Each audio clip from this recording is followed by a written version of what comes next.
In today's video, I'm going to show you how to insert columns in Google Sheets.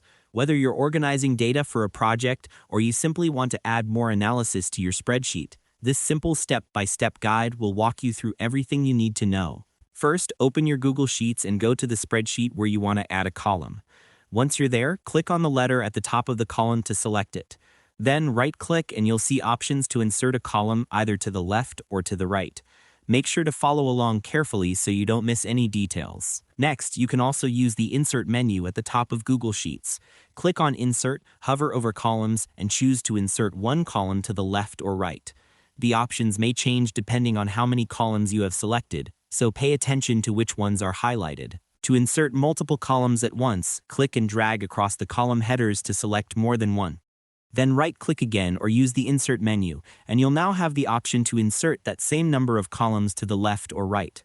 This is perfect if you need to expand your sheet quickly without repeating the process multiple times. Another handy way is to click the small down arrow next to the column letter.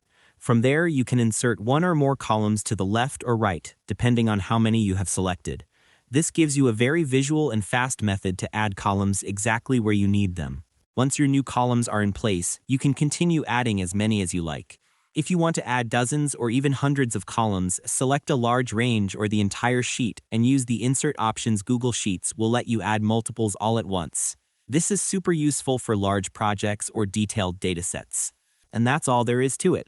By following these simple steps, you'll be able to insert columns in Google Sheets quickly, efficiently, and with a lot more confidence. I hope this tutorial made things clearer and helped you speed up your workflow, especially if you're working on big projects or managing large datasets. If this tutorial helped you out, make sure to share it with friends, classmates, or anyone who might be struggling with spreadsheets. Sometimes even a small tip can save someone a ton of time.